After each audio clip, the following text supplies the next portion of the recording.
ہے، یہ حرام ہے، اور اگر اس کی بھی استطاعت نہ ہو تو کم سے کم یہ کہ دل میں اس کا برا جاننا، صدمے کا ہونا، انسان اندر کوفت محسوس کرے، اندر ہی اندر کم سے کم وہ پیچ و تاب کھائے یہ کیا ہو رہا ہے، کیوں ہو رہا ہے، اور اس پر اسے تعسف ہو، رنج ہو، افسوس ہو کہ میں کچھ کر نہیں پا رہا، میں اس کے خلاف آواز بھی نہیں اٹھا پا رہا، کجا یہ کہ اس کو ہاتھ سے روکوں۔ یعنی اگر یہ بھی نہیں ہے تو پھر ایمان ہے ہی نہیں، یہ تو گویا کہ پھر آخری درجے میں گویا کہ ایمان کے فقدان کی علامت ہے۔ نحمده ونصلي على رسوله الكريم، اما بعد فاعوذ بالله من الشيطان الرجيم، بسم الله الرحمن الرحيم۔ وَلَقَدْ آتَيْنَا لُقْمَانَ الْحِكْمَةَ أَنِ اشْكُرْ لِلَّهِ وَمَنْ يَشْكُرْ فَإِنَّمَا يَشْكُرُ لِنَفْسِهِ وَمَنْ كَفَرَ فَإِنَّ اللَّهَ غَنِيٌّ حَمِيدٌ۔ وَإِذْ قَالَ لُقْمَانُ لِابْنِهِ وَهُوَ يَعِظُهُ يَا بُنَيَّ لَا تُشْرِكْ بِاللَّهِ إِنَّ الشِّرْكَ لَظُلْمٌ عَظِيمٌ۔ وَوَصَّيْنَا الْإِنسَانَ بِوَالِدَيْهِ حَمَلَتْهُ أُمُّهُ وَهْنًا عَلَى وَهْنٍ وَفِصَالُهُ فِي عَامَيْنِ أَنِ اشْكُرْ لِي وَلِوَالِدَيْكَ إِلَيَّ الْمَصِيرُ۔ وَإِنْ جَاهَدَاكَ عَلَىٰ أَن تُشْرِكَ بِي مَا لَيْسَ لَكَ بِهِ عِلْمٌ فَلَا تُطِعْهُمَا وَصَاحِبْهُمَا فِي الدُّنْيَا مَعْرُوفًا وَاتَّبِعْ سَبِيلَ مَنْ أَنَابَ إِلَيَّ ثُمَّ إِلَيَّ مَرْجِعُكُمْ فَأُنَبِّئُكُم بِمَا كُنتُمْ تَعْمَلُونَ رَبِّ اشْرَحْ لِي صَدْرِي وَيَسِّرْ لِي أَمْرِي وَاحْلُلْ عُقْدَةً مِّن لِّسَانِي يَفْقَهُوا قَوْلِي۔ سورہ لقمان کے اس دوسرے رکوع کے بارے میں، جن پر کہ ہمارے اس منتخب نصاب کا تیسرا درس مشتمل ہے، کچھ ابتدائی تمہیدی باتیں بیان ہو چکی ہیں۔ آخری بات جو بیان ہو رہی تھی اس کا ایک پہلو رہ گیا۔ حضرت لقمان کی شخصیت کے بارے میں یہ بات سامنے آ چکی، صحابہ کرام سے جو مروی ہے وہ یہ ہے کہ وہ سوڈان اور مصر کے درمیان نوبیا کا علاقہ، وہاں کے رہنے والے ایک شخص تھے اور سیاہ فام تھے، پیشے کے اعتبار سے بڑھئی تھے، لیکن اللہ تعالیٰ نے حکمت سے نوازا تھا۔ اب آئیے ہم لفظ بلفظ مطالعہ شروع کریں۔ وَلَقَدْ آتَيْنَا لُقْمَانَ الْحِكْمَةَ أَنِ اشْكُرْ لِلَّهِ، اور ہم نے لقمان کو دانائی اور حکمت عطا کی کہ کر شکر اللہ کا۔ حکمت کے موضوع پر کچھ گفتگو ہو چکی ہے کہ حکمت کسے کہتے ہیں۔ جب انسان کی عقل سلیم فطرت سلیمہ کی روشنی اور رہنمائی میں سفر کرتی ہے تو اس سے جو حاصل ہوتا ہے وہ حکمت ہے۔ شکر کسے کہتے ہیں؟ شکر اصل میں ایک جذبہ ہے کہ جو کسی کے ساتھ اگر کسی نے خیر کیا ہو، بھلائی کی ہو، احسان کیا ہو، کسی تکلیف سے اس کو بچایا ہو، چھٹکارا دلایا ہو، تو ایک جذبہ پیدا ہوتا ہے انسان کے قلب کی گہرائی سے۔ اب اسے ہم جذبہ تشکر کہیں گے، جذبہ امتنان کہیں گے، یہ قلب کی گہرائی سے ابھرتا ہے اور پھر زبان پر بھی آتا ہے آپ کا شکریہ، میں آپ کا شکریہ ادا کرتا ہوں۔ بہرحال یہ شے سمجھ لیجئے کہ شکر جو ہے در حقیقت یہ فطرت کی صحت کی علامت ہے۔ یہاں تک فرمایا حضور نے من لم یشکر الناس لا یشکر اللہ، یہ شکر ایسی شے ہے جو انسانوں کا شکر گزار نہیں ہے، وہ کبھی اللہ کا شکر گزار بھی نہیں ہو سکتا۔ فطرت مسخ ہو چکی ہے، کسی نے آپ کے ساتھ بھلائی کی اور آپ کے اندر سے وہ جذبہ تشکر ابھرا ہی نہیں، معلوم ہوا فطرت کے سوتے خشک ہو چکے ہیں۔ اب اصل بات کیا ہے؟ اس فطرت کے بعد شکر کس کا؟ سب سے بڑی بات اللہ کا شکر۔ وَمَن يَشْكُرْ فَإِنَّمَا يَشْكُرُ لِنَفْسِهِ، اور جو کوئی شکر کرتا ہے وہ اپنے بھلے کو کرتا ہے۔ اللہ کا کوئی کام نہیں بنتا اس سے، اللہ کی کوئی ضرورت پوری نہیں ہوتی، وہ ضرورت سے مبرہ ہے، منزہ ہے، اعلیٰ ہے، عرفہ ہے، اس کی کوئی ضرورت نہیں، احتیاج ہے ہی نہیں، وہ محتاج نہیں ہے، وہ تو غنی ہے۔ تو اس لیے فرمایا من یشکر فإنما یشکر لنفسہ، لنفسہ سے مراد کیا ہے؟ اگر آپ کے اندر جذبہ شکر ہے تو اس کا بھلا تمہیں کو پہنچے گا، تمہاری شخصیت کی تعمیر ہوگی، تمہاری خودی جو ہے وہ پختہ ہوگی، مضبوط ہوگی، تمہاری اپنی سیرت و کردار جو ہے اس کی نشو و نما ہوگی۔ ومن یشکر فإنما یشکر لنفسہ ومن کفر، اور جو کفر کرے فإن اللہ غنی حمید، تو اللہ تو غنی ہے اور حمید۔ کفر کے بھی لفظی معنی پہچان لیجئے۔ کفر کے لفظی معنی دبا دینا، چھپا دینا، اسی سے کفارہ بنا ہے۔ کفارہ، آپ سے گناہ ہو گیا ہے، تو گناہ کا کفارہ ہے تاکہ گناہ جو ہے دب جائے، چھپ جائے، ختم ہو جائے، محو ہو جائے، گناہ کا اثر آپ کے نامہ اعمال میں باقی نہ رہے، کفارہ۔ تو فطرت انسانی کے اندر سے ابھرنے والا جذبہ تشکر آپ نے دبا دیا، تو یہ کفر ہے، کفران نعمت۔ قرآن مجید میں لفظ کفر یا شکر کے مقابلے میں آتا ہے، جیسے یہاں آیا وَمَن يَشْكُرْ فَإِنَّمَا يَشْكُرُ لِنَفْسِهِ، جو کوئی شکر کرتا ہے وہ اپنے بھلے کے لیے کرتا ہے۔ وَمَن كَفَرَ فَإِنَّ اللَّهَ غَنِيٌّ حَمِيدٌ، اور جو کفر کرے گا، کفران نعمت کرے گا، تو اللہ تعالیٰ تو غنی اور حمید ہے۔ یا پھر کفر ایمان کے مقابلے میں آئے گا، کفر اسلام کے مقابلے میں آئے گا۔ دل میں ابو جہل بھی مانتا تھا کہ محمد حق پر ہے، لیکن اس حقیقت کو، دل کی اس صداقت، دل کی گواہی کو دبا رہا ہے، چھپا رہا ہے، دبا رہا ہے اپنے تعصب کی وجہ سے۔ اور سب سے بڑھ کر آپ کو معلوم ہے علماء یہود کے بارے میں تو قرآن کہتا ہے یعرفونہ کما یعرفون ابناءہم، ایسے پہچانتے ہیں محمد کو صلی اللہ علیہ وسلم جیسے اپنے بیٹوں کو پہچانتے ہیں۔ تو یہ اندر ان کے ایمان موجود تھا، اندر جو ہے گواہی دل دے رہا تھا کہ محمد برحق ہے، یہی ہے وہ آخری رسول اور آخری نبی جن کی پیشن گوئی کی تھی موسیٰ نے بھی اور عیسیٰ نے بھی علیہ الصلوۃ والسلام، لیکن اپنے قلب و ذہن کی ان گواہیوں کو چھپایا انہوں نے۔ وَمَنْ أَظْلَمُ مِمَّنْ كَتَمَ شَهَادَةً عِندَهُ مِنَ اللَّهِ، ان سے بڑھ کر ظالم کون ہوگا جنہوں نے ایک گواہی جو ان کے پاس اللہ کی طرف سے تھی اسے چھپا لیا ہے۔ تو اسلام بمقابلہ اسلام، کفر بمقابلہ ایمان، نفاق جو ہے وہ کفر ہے، نفاق بھی کفر ہے، اسلام کے مقابلے میں کافر، غیر مسلم کافر ہے، اور شکر کے مقابلے میں کفران نعمت، وہ بھی لفظ کفر سے بنا ہے۔ اسی میں آیا ہے لَإِن شَكَرْتُمْ لَأَزِيدَنَّكُمْ وَلَإِن كَفَرْتُمْ إِنَّ عَذَابِي لَشَدِيدٌ، اگر تم شکر کرو گے تو ہم اور دیں گے، اور بڑھا کر دیں گے، لیکن اگر تم نے کفران نعمت کے روش اختیار کی تو پھر ہمارا عذاب بھی بہت سخت ہے۔ وَمَن كَفَرَ فَإِنَّ اللَّهَ غَنِيٌّ حَمِيدٌ، غنی جس کی کوئی احتیاج نہ ہو، بے نیاز، غنی عن العالمین، تمام جہانوں سے بے نیاز۔ حمید فعیل کے وزن پر، اور یہ حامد اور محمود دونوں سے ہو سکتا ہے۔ فعیل جو ہے صفت مشبہ، وہ اس میں فاعل اور اس میں مفعول دونوں سے ہو سکتی ہے۔ یہاں مفعول سے ہے، محمود سے حمید بنا ہے۔ آپ اپنی ذات میں خود بخود ستودہ صفات، ایک خیر اور خوبی وہ ہوتی ہے جسے آپ ظاہر کریں، بیان کریں۔ ایک خیر اور خوبی اور حسن اور جمال اور کمال ایسا ہے کہ اسے بیان کرنے کی حاجت ہی نہیں، از خود روشن، اس کا جلال و کمال اتنا از خود ہویدہ ہے کہ اسے کسی کی حمد کی حاجت نہیں۔ وَإِذْ قَالَ لُقْمَانُ لِابْنِهِ وَهُوَ يَعِظُهُ يَا بُنَيَّ لَا تُشْرِكْ بِاللَّهِ، اے میرے بچے اللہ کے ساتھ شرک ہرگز نہ کیجو، ان الشرک لظلم عظیم، یقیناً شرک بہت بڑا ظلم ہے، بہت بڑی ناانصافی ہے۔ پہلی بات تو یہ سمجھیے کہ شرک کہتے کسے ہیں؟ اللہ کے ساتھ آلہہ شامل کر دیے گئے۔ اللہ الالہ، وہ تو ہے وہ ایک اللہ، اسے وہ بھی مانتے تھے سب کہ وہ ایک ہی اکیلا ہی ہے، لیکن یہ ہے کہ اس کے ساتھ کوئی بیٹی ہے، بیٹے، کوئی نائبین، کوئی اس کے منہ چڑھے ہوئے مصاحبین، یہ ایڈ کر دیے گئے آلہہ کے طور پر کہ ان کی سفارش سے بیڑا پار ہو جائے گا قیامت میں۔ یہ ہے ان کا شرک، لا تشرک باللہ، اللہ کے ساتھ شریک نہ کی۔ یعنی اب نوٹ کیجئے، اللہ تعالیٰ کا حق ایک لفظ میں ہے، اس کے ساتھ شرک مت کرو، باقی ساری باتیں اس کے تابع ہو جائیں گے۔ لیکن اس شرک کی کیا کیا شکلیں ہیں، اس کی کیسی کیسی قسمیں ہیں، یہ بڑا اہم موضوع ہے اپنی جگہ پر۔ آج اس وقت تو صرف اتنا سمجھیے، اور ظلم کے حوالے سے، ظلم عربی میں کہتے ہیں وضع الشیء فی غیر محلہ، کسی شے کو اس کے اصل مقام سے ہٹا کر کہیں اور رکھ دینا، یہ ظلم ہے، ناانصافی ہے۔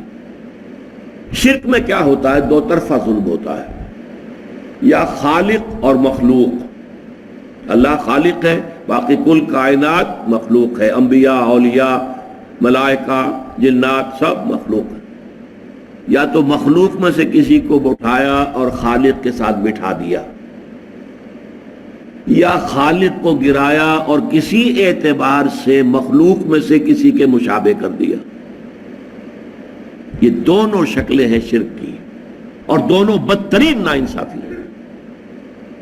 خالق کو گرا کر مخلوق کے صف میں لے آنا، یا مخلوق میں سے کسی کو اٹھا کر خالق کے ہم پلہ بنا دینا، ضد ند مثال مثیل اگر اس کے برابر کر دیا جائے، لا ضد لہ ولا ند لہ ولا مثل لہ ولا مثال لہ ولا مثیل لہ، قل هو اللہ احد اللہ الصمد لم یلد ولم یولد ولم یکن لہ کفوا احد۔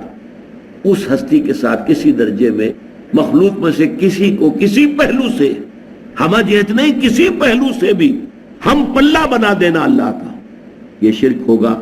یا اللہ کو گرا کر اس کے مقام رفیع سے کسی اعتبار سے کسی خاص پہلو سے مخلوق کی کسی صفت، مخلوق کے کسی مقام اور مرتبے کے میں لا کے شامل کر دینا، یہ ہے دونوں کے جو ظلم کی انتہائی صورتیں ہیں۔ تو فرمایا یا بنی لا تشرک باللہ ان الشرک لظلم عظیم۔ مشفق متعطف۔ ہمارا جو دوسرا سبق تھا آیا بر، حضور نے ایک حدیث میں اس کو کوٹ کیا تھا، میں نے آپ کو بتایا تھا کہ اس میں وَآتَ الْمَالَ عَلَى حُبِّهِ ذَوِي الْقُرْبَى وَالْيَتَامَى وَالْمَسَاكِينَ وَابْنَ السَّبِيلِ وَالسَّائِلِينَ وَفِي الرِّقَابِ۔ اس کے بعد پھر مستقل آیا وَآتَ الزَّكَاةَ، زکوٰۃ علیحدہ ہے، وہ علیحدہ ہے، اور حضور نے دلیل دی اِنَّ فِي الْمَالِ لَحَقًّا سِوَى الزَّكَاةِ۔ لوگوں یہ نہ سمجھنا کہ مال میں بس زکوٰۃ دے دی تو سارا حق جو ہے ادا ہو گیا، نہیں، زکوٰۃ کے سوا بھی ہے۔ اور یہاں یہ آیت پڑھی وَآتَ الْمَالَ عَلَى حُبِّهِ ذَوِي الْقُرْبَى وَالْيَتَامَى وَالْمَسَاكِينَ وَابْنَ السَّبِيلِ وَالسَّائِلِينَ وَفِي الرِّقَابِ وَأَقَامَ الصَّلَاةَ وَآتَى الزَّكَاةَ۔ آتا زکوٰۃ تو علیحدہ ہے۔ اسی طرح اس آیت کو بھی حضور نے کوٹ کیا۔ سورہ انعام میں ایک آیت نازل ہوئی اَيُّ الْفَرِيقَيْنِ أَحَقُّ بِالْأَمْنِ إِن كُنتُمْ تَعْلَمُونَ۔ لوگوں سوچو، مشرک اور موحد، ایک خدا کو ماننے والے اور ایک خدا کے ساتھ چھوٹے خداؤں کو ماننے والے، ان دونوں میں سے امن کا زیادہ مستحق کون ہے؟ پھر خود ہی جواب دیا اَيُّ الْفَرِيقَيْنِ أَحَقُّ بِالْأَمْنِ إِن كُنتُمْ تَعْلَمُونَ الَّذِينَ آمَنُوا وَلَمْ يَلْبِسُوا إِيمَانَهُم بِظُلْمٍ أُولَٰئِكَ لَهُمُ الْأَمْنُ وَهُمْ مُهْتَدُونَ۔ وہ لوگ کہ جو ایمان لائے اور انہوں نے اپنے ایمان میں کسی ظلم کی آمیزش شامل نہیں ہونے دی، وہ ہیں جن کے لیے امن ہے اور وہی ہوں گے ہدایت یافتہ۔ صحابہ گھبرا گئے، حضور ایسا کون شخص ہوگا کہ جو کوئی ظلم نہ کرے سرے سے؟ تو معلوم ہوا کہ کوئی بھی اس معیار پر، اس پیمانے پر تو پورا نہیں اتر سکے گا۔ الذین آمنوا ولم یلبسوا ایمانہم بظلم، حضور نے فرمایا نہیں، یہاں ظلم سے مراد شرک ہے۔ اور پھر یہ آیت پڑھی وَإِذْ قَالَ لُقْمَانُ لِابْنِهِ وَهُوَ يَعِظُهُ يَا بُنَيَّ لَا تُشْرِكْ بِاللَّهِ إِنَّ الشِّرْكَ لَظُلْمٌ عَظِيمٌ۔ تو سورہ انعام کی ان آیات میں ظلم سے مراد شرک، اللہ کا حق بس ایک کافی ہے، اگر آپ مشرک نہیں ہیں تو اللہ کا حق ادا ہو گیا۔ چنانچہ آپ دیکھیں کہ قرآن میں حضرت ابراہیم کا جہاں ذکر آتا ہے وَمَا كَانَ مِنَ الْمُشْرِكِينَ، گویا کہ آخری سند، آخری سرٹیفکیٹ، آخری ٹیسٹیمونیل جو دی گئی کیا ہے؟ وہ مشرک نہیں تھے، ہر نوع کے شرک سے پاک اور مبرہ اور منزہ وہ ذات تھی حضرت ابراہیم علیہ السلام۔ اس لیے وہ امام الناس بنائے گئے، ابو الانبیاء بنائے گئے، خلیل اللہ بنائے گئے، وَاتَّخَذَ اللَّهُ إِبْرَاهِيمَ خَلِيلًا۔ لیکن اب اگلا جو حق ہے، اللہ کے بعد مخلوقات میں سب سے بڑا حق والدین کا ہے، اس لیے کہ اصل کریٹر وہ ہے، اصل سسٹینر وہ ہے، لیکن ذریعہ تخلیق والدین بنے ہیں۔ والدین کے نطفے ہی سے تو والدہ کے رحم کے اندر آپ کی زندگی کا، آپ کے وجود کا آغاز ہوا ہے، تو ان کا حق جو ہے تمام انسانوں میں فائق، جملہ مخلوقات میں فائق تر حق ہے والدین کا۔ وَوَصَّيْنَا الْإِنسَانَ بِوَالِدَيْهِ، اور ہم نے والدین کے بارے میں انسان کو وصیت کی۔ یہ وصیت در حقیقت فطرت انسانی کے اندر موجود ہے، والدین کے ساتھ یہ حسن سلوک فطرت انسانی کے اندر موجود ہے۔ وہ شکر کا جذبہ جو ہے، میں نے تو آپ سے عرض کیا، سب سے پہلے تو والدین ہی سے منسلک ہوتا ہے، والدین ہی اس کے پروٹیکٹر ہیں۔ بچے کو کہیں کسی طرح سے خوف ہوتا ہے، بھاگتا ہے دوڑ کر ماں کی چھاتی سے چپٹ جاتا ہے، گود میں داخل ہو گیا، وہ سمجھتا ہے کہ میں تو قلعے کے اندر آ گیا۔ چاہے یہ کہ کوئی درندہ صفت کچھ ہے، وہ اس بچے کو کھینچتا ہے ماں کی گود میں سے اٹھا کر اور اچھالتا ہے اور کسی نیزے کے اندر پرو دیتا ہے، یہ دوسری بات ہے۔ لیکن بچہ اپنی ماں کی گود میں پہنچ کر یہ سمجھتا ہے کہ میں تو قلعے کے اندر آ گیا ہوں، محفوظ ہو گیا ہوں۔ لہذا اس کا جذبہ تشکر پورا والدین کی ذات کے ساتھ، اس کو برقرار رہنا چاہیے، یہ جذبہ تشکر۔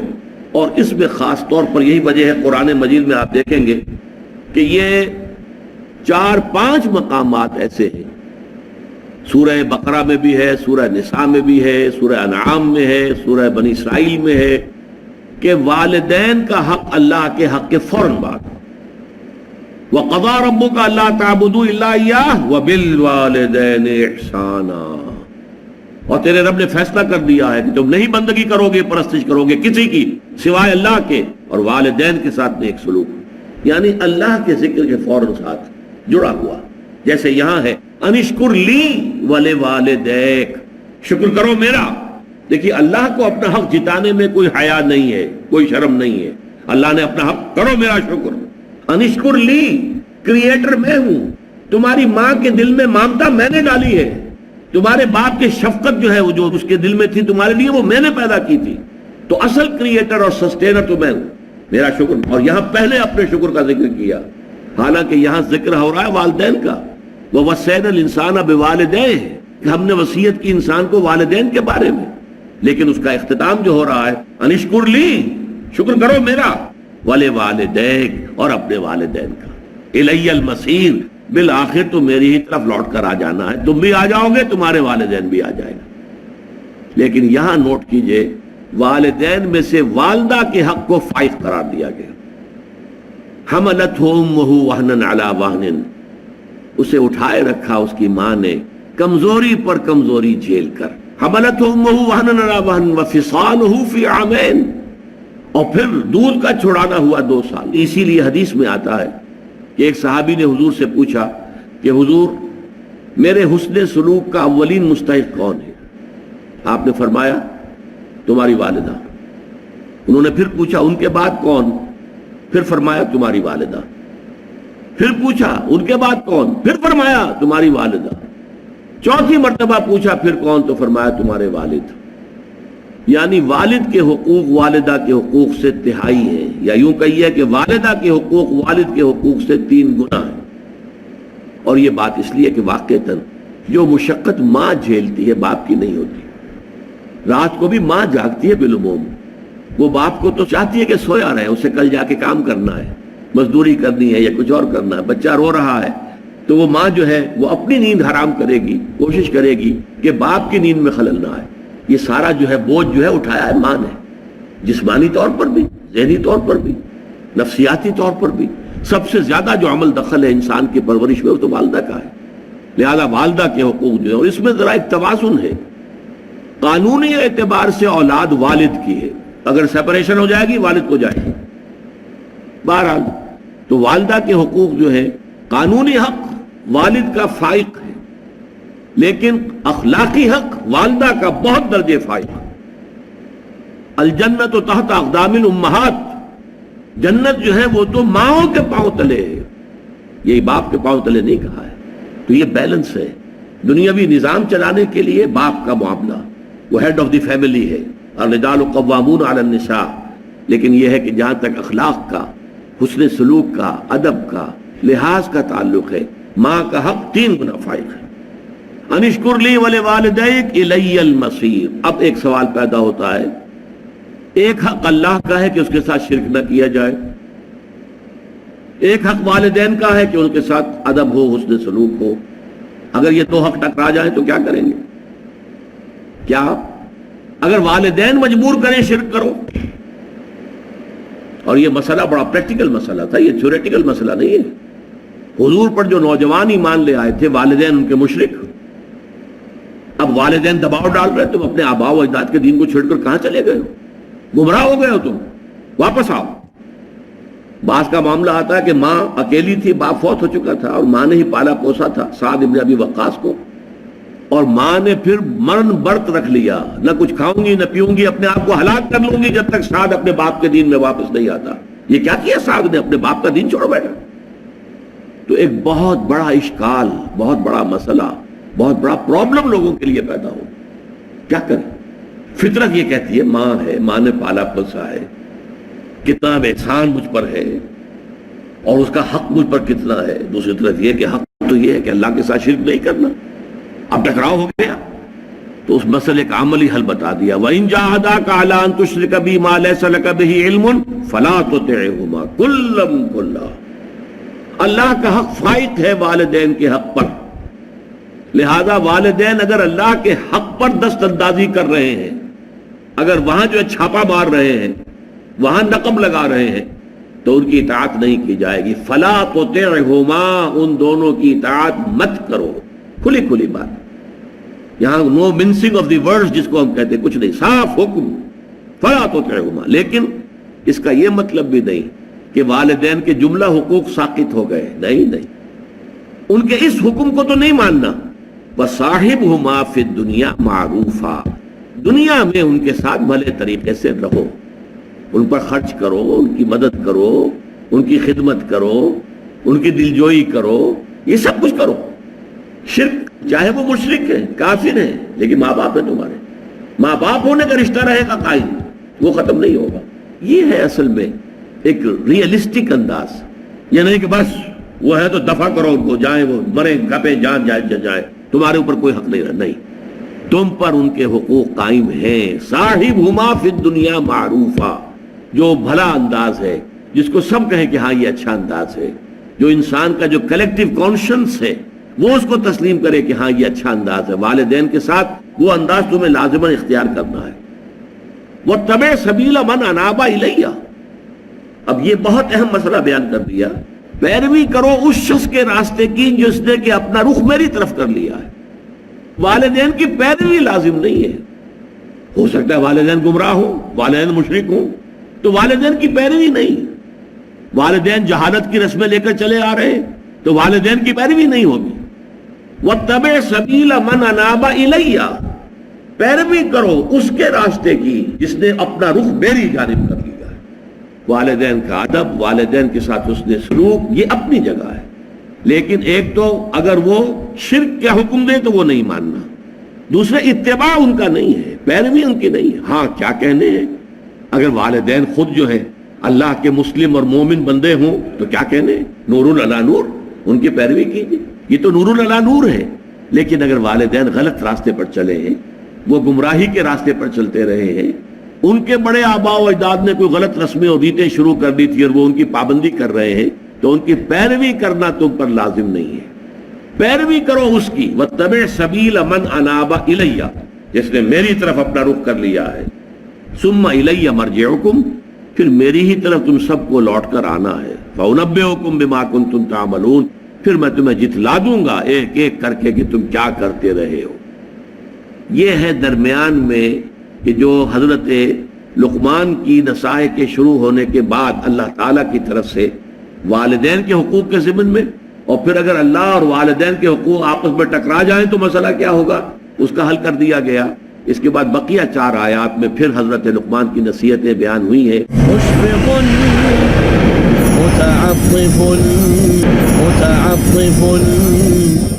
وَلَقَدْ آتَيْنَا لُقْمَانَ الْحِكْمَةَ أَنِ اشْكُرْ لِلَّهِ وَمَنْ يَشْكُرْ فَإِنَّمَا يَشْكُرُ لِنَفْسِهِ وَمَنْ كَفَرَ فَإِنَّ اللَّهَ غَنِيٌّ حَمِيدٌ. وَإِذْ قَالَ لُقْمَانُ لِابْنِهِ وَهُوَ يَعِظُهُ يَا بُنَيَّ لَا تُشْرِكْ بِاللَّهِ إِنَّ الشِّرْكَ لَظُلْمٌ عَظِيمٌ إِلَى قَوْلِهِ يَا بُنَيَّ إِنَّهَا إِن تَكُ مِثْقَالَ حَبَّةٍ مِّنْ خَرْدَلٍ فَتَكُنْ فِي صَخْرَةٍ أَوْ فِي السَّمَاوَاتِ أَوْ فِي الْأَرْضِ يَأْتِ بِهَا اللَّهُ إِنَّ اللَّهَ لَطِيفٌ خَبِيرٌ. يَا بُنَيَّ أَقِمِ الصَّلَاةَ وَأْمُرْ بِالْمَعْرُوفِ وَانْهَ عَنِ الْمُنكَرِ وَاصْبِرْ عَلَى مَا أَصَابَكَ إِنَّ ذَلِكَ مِنْ عَزْمِ الْأُمُورِ. سورہ لقمان کے دوسرے رکوع کی کل 8 آیات ہیں. پہلے حصے کی جو 4 آیات ہیں نصف اول کی، ان میں سے صرف ایک آیت ہے کہ جو حضرت لقمان کی نصیحت پر مشتمل ہے جو انہوں نے اپنے بیٹے کو کی. باقی 3 آیات اللہ تعالیٰ کی طرف سے.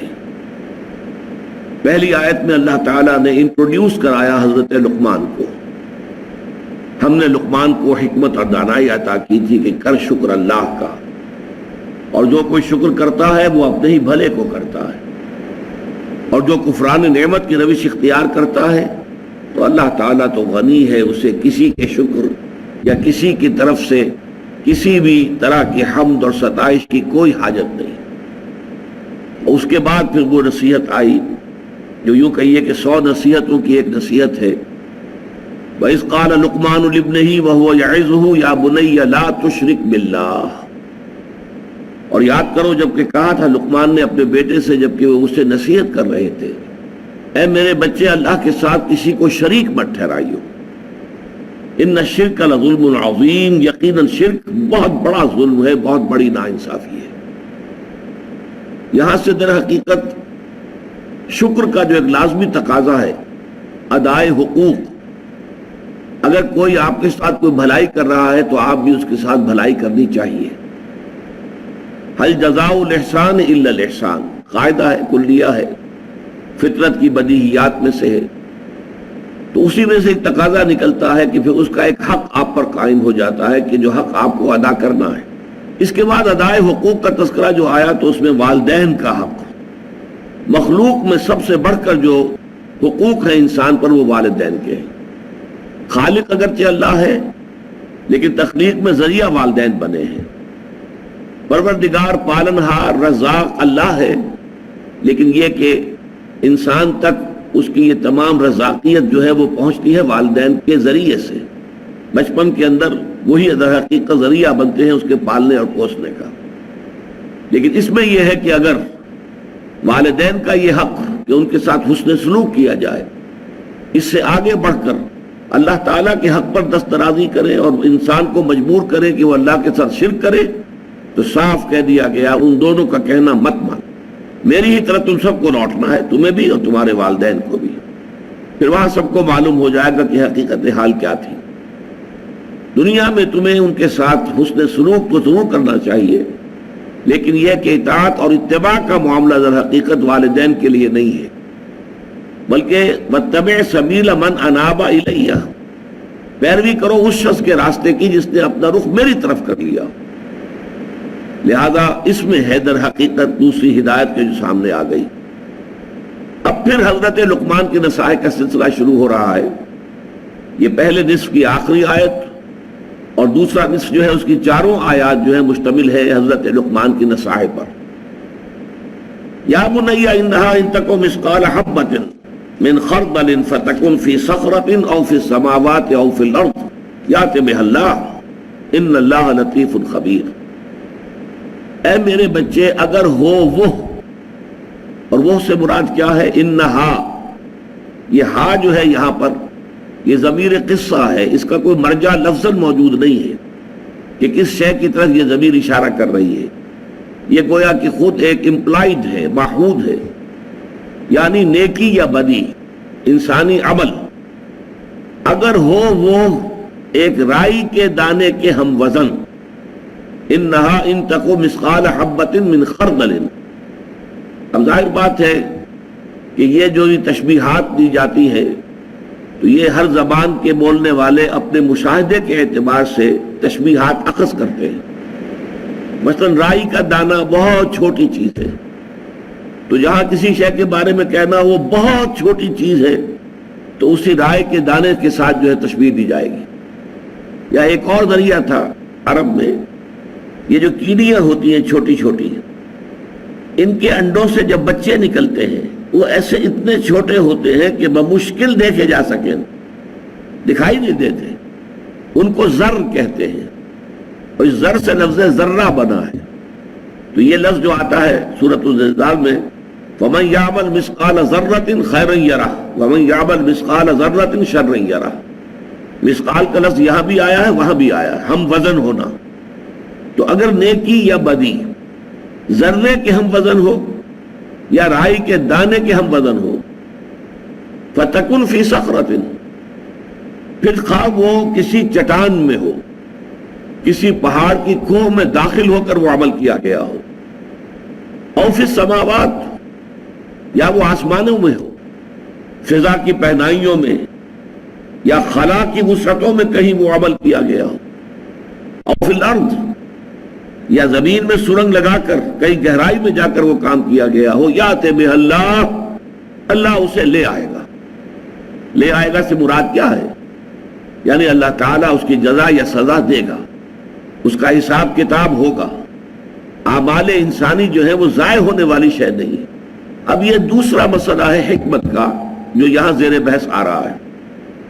حکمت کے بارے میں جو پہلی نشست تھی اس رکوع کے بارے میں نے عرض کیا تھا، حکمت فطرت سلیمہ اور عقل سلیم کے امتزاج سے وجود میں آتی ہے. فطرت اپنی سلامتی پر برقرار ہو، کج نہ ہو گئی ہو، ٹیڑھی نہ ہو گئی ہو، پرورٹڈ نہ ہو گئی ہو، مسخ نہ ہو گئی ہو، اور عقل وہ بھی صحیح سمت میں سفر کر رہی ہو، عقل سلیم ہو، اس پر خواہشات کے پردے نہ پڑ گئے ہو، شہوات نے کوئی پٹی نہ باندھ دی ہو، تعصب کی پٹی نہ بند گئی ہو. تو اب یہ فطرت سلیمہ اور عقل سلیم مل کر حکمت تک رسائی حاصل کرے. اب میں نے عرض کیا تھا کہ فطرت کا تقاضا کیا ہے؟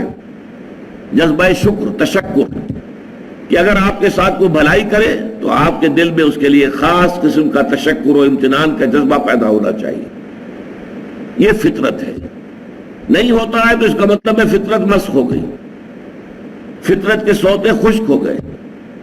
آپ کو معلوم ہے کہ کنویں کے اندر پانی کے سوتے آتے ہیں، ادھر ادھر سے پانی آتا ہے، لیکن یہ کہ اگر سوتے ہی خشک ہو گئے ہو تو پانی کہاں سے نکالیں گے آپ؟ تو فطرت کے سوتے خشک ہو گئے ہو تو آدمی بے حس ہو جائے گا، ناشکرا ہوگا، اسے احساس ہی نہیں ہوگا کہ کسی نے اس کے ساتھ کوئی بھلائی کی ہے.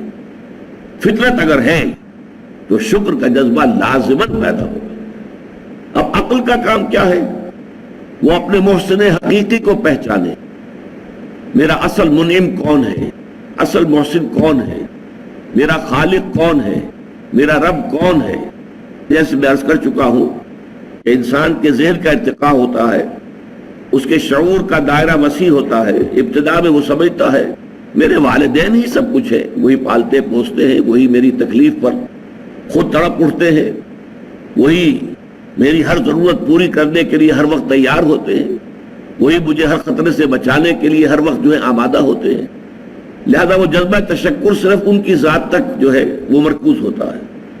پھر جیسے جیسے شعور کا دائرہ وسیع ہوتا ہے، کنبہ، قبیلہ، خاندان، ملک، قوم، پھر یہ پوری کائنات، یہ ہوائیں جو چل رہی ہیں اور یہ سورج کی جو تمازت اور حرارت ہے، ان سب سے جو ہے ہماری فصلیں پکتی ہیں، بارشیں ہوتی ہیں. گویا کہ یہ ربوبیت کا ہمارا سب سے بڑا ذریعہ یہ ہے. یہی وجہ ہے کہ آپ کو معلوم ہے کہ پوری دنیا میں مشرکانہ نظام جہاں بھی رہے ہیں، سورج کو ایک بہت بڑے دیوتا کی صورت حاصل رہی ہے، اس کو حیثیت حاصل رہی ہے، سورج دیوتا. لیکن معلوم ہو گیا کہ ہماری تو ساری جو وجود ہے اس زمین میں بسنے والوں کا، اس کی ساری جو تقاضے ہیں وہ سورج کے ذریعے سے پورے ہوتے ہیں. اس کے بعد جیسا کہ میں نے عرض کیا تھا، ایک ابراہیمی چھلانگ اور ہے. وہ ابراہیمی چھلانگ جو سورہ انعام میں آئی ہے، انی وجہت وجہی للذی فطر السماوات والارض حنیفا وما انا من المشرکین. یہ ساری کائنات میں جکڑی ہوئی ہے کسی ہستی کے قانون میں. وہ قانون کس نے بنایا ہے؟ وہ کوئی ایک ہستی ہے، بس میں نے اپنا رخ اس کی طرف کر لیا ہے. یہاں نتیجہ کیا نکلا؟ انشکر للہ. تمہارے شکر کا اب اصل مستحق کون ہے؟ اللہ ہے. اب آگے چلیے، ایک دوسری شے جو فطرت کے اندر مضمر ہے وہ یہ ہے کہ نیکی نیکی ہے، بدی بدی ہے. جیسا کہ میں نے اس وقت عرض کیا تھا، بدیہیات فطرت جنہیں ہم کہتے ہیں، جو چیزیں بالکل از خود روشن ہیں، از خود واضح ہیں. آفتاب آمد، دلیل آفتاب. سورج طلوع ہو گیا، اپنے وجود پر وہ خود دلیل ہے. اگر کوئی انکار کرے نہیں سورج نہیں، ثابت کرو کہ سورج ہے، وہ ثابت کرنے میں شکوک پیدا ہو جائیں گے، اس کے اندر یقین پیدا نہیں ہو سکتا. وہ تو خود بخود ظاہر ہے کہ سورج موجود ہے. اسی طریقے سے جو بدیہیات فطرت ہیں، کہ جو بالکل سیلف ایویڈنٹ چیزیں ہیں، ان کو ثبوت جو ہے درکار نہیں ہوتا.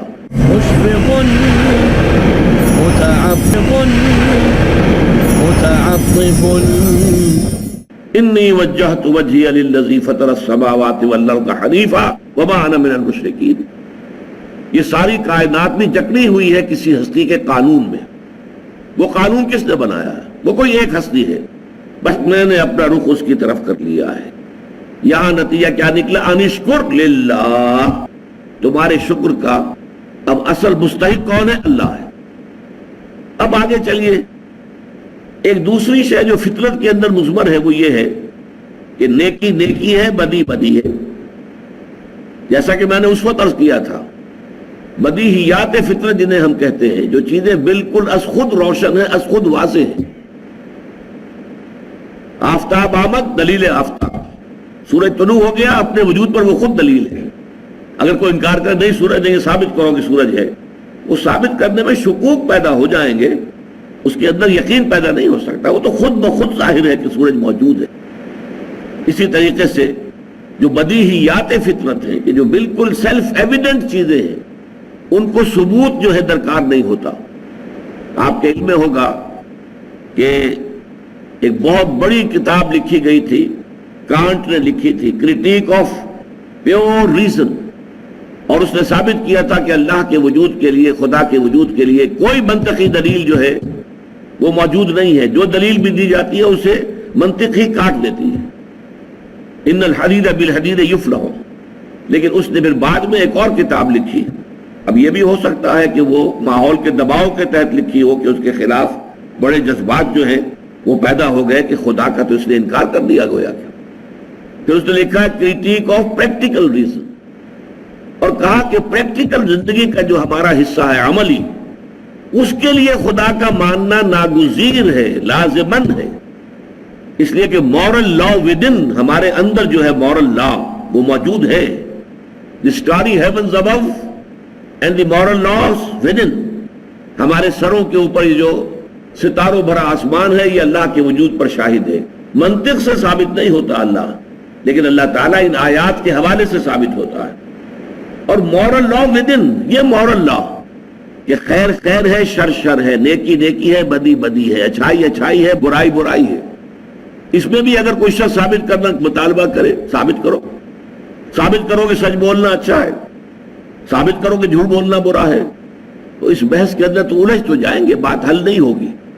اس لیے کہ یہ چیزیں ہیں فطرت کی بدیہیات میں سے۔ اپنے سر ذرا جھکاؤ، اپنے دل کو ٹٹولو، اپنے باطن میں جھانکو، اپنے من میں ڈوب کر پا جا سراغ زندگی، اور اس کے بعد تمہیں اگر معلوم ہو کہ واقعی بات صحیح ہے، خیر خیر ہے، شر شر ہے، نیکی نیکی ہے، بدی بدی ہے۔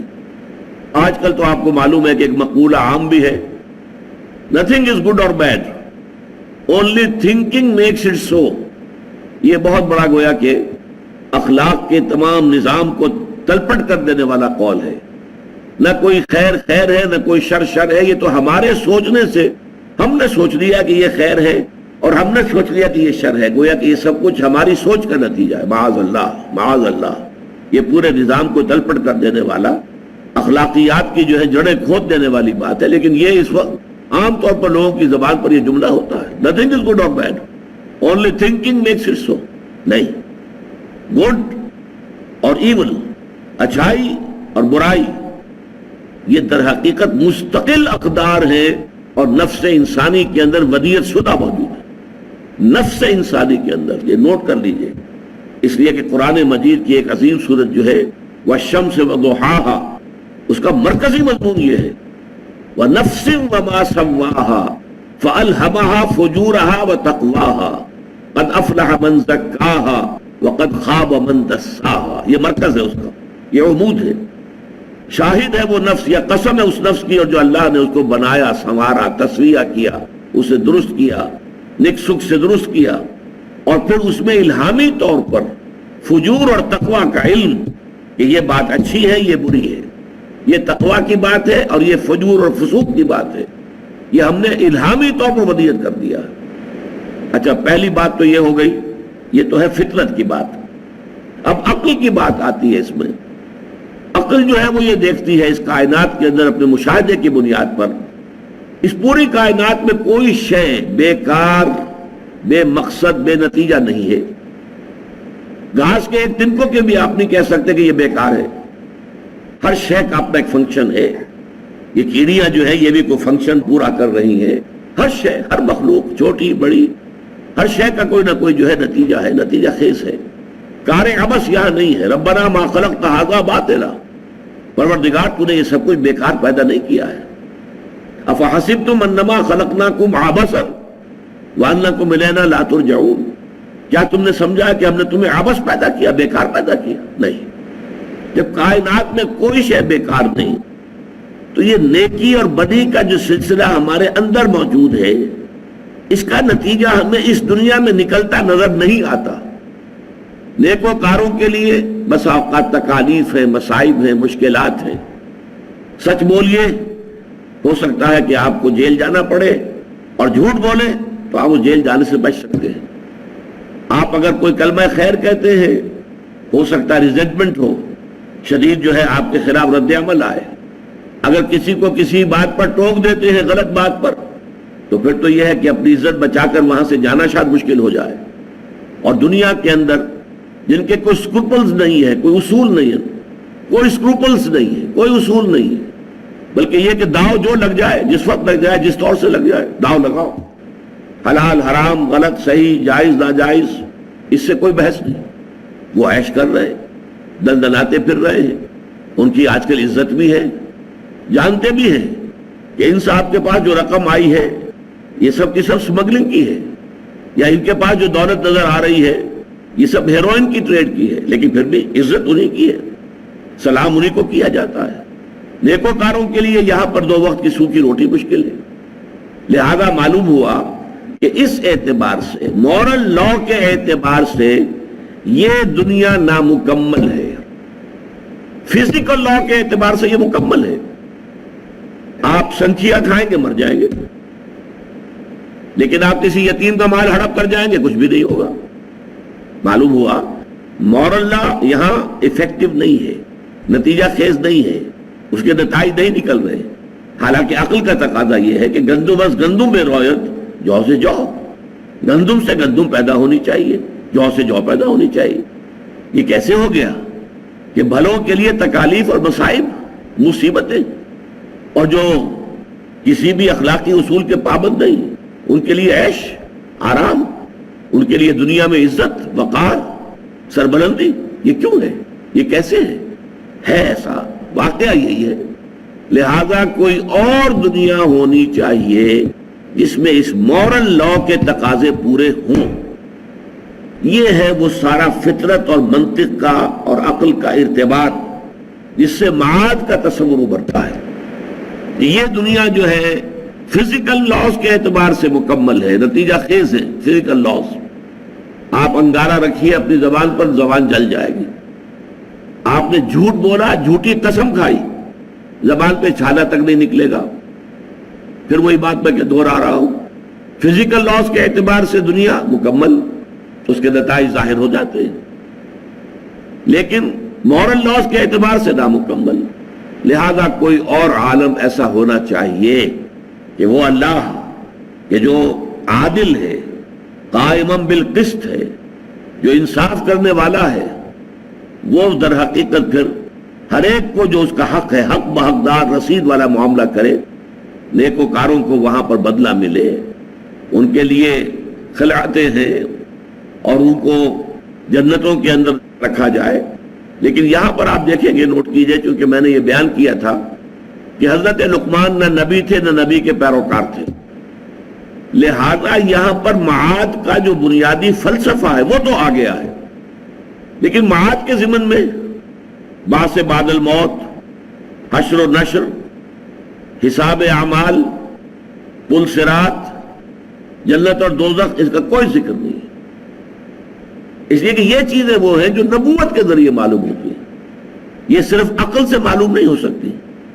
فطرت اور عقل دونوں کے امتزاج سے جو حکمت وجود میں آتی ہے وہ ادھر تو اشارے کر دیتی ہے کہ نہیں، انسانی اعمال ضائع ہونے والی شے نہیں ہے، لازماً نتیجہ نکلنا چاہیے، لازماً نکلنا چاہیے، لازماً نکلنا چاہیے، اور کوئی عمل خواہ کتنا ہی چھوٹے سے چھوٹا ہو ضائع نہیں ہوگا۔ یا بنیا انہا ان تکو مثقال حبۃ من خردل، اے میرے بچے، خواہ نیکی اور بدی وہ ہو ایک رائی کے دانے کے ہم وزن، فتکن فی صخرۃ او فی السماوات او فی الارض، پھر وہ کسی چٹان کے اندر وہ عمل کیا گیا ہو، یا کہیں آسمانوں میں، کہیں فضاؤں میں، خلا کی پہنائیوں میں اور وسعتوں میں کیا گیا ہو، اور یا یہ کہ زمین کے پیٹ میں گھس کر کیا گیا ہو۔ اللہ اسے لے آئے گا. ان اللہ لطیف خبیر، یقیناً اللہ لطیف ہے، نہایت باریک بین ہے، اس کی نگاہ سے کوئی شے چھپی ہوئی نہیں ہے، وہ باخبر ہے، ہر شے کا جاننے والا ہے. یہ ہے حکمت لقمانی کا دوسرا اہم حصہ. پہلا انشکر للہ، اور اللہ تعالیٰ کی شکر کا تقاضا کیا ہے؟ لا تشرک باللہ، اللہ کے ساتھ شرک مت کرنا. ان الشرک لظلم عظیم، وہ بھی فطرت انسانی اور عقل سلیم، ان دو کے امتزاج سے وجود میں آنے والے نتائج تھے. رب رحیم مشفق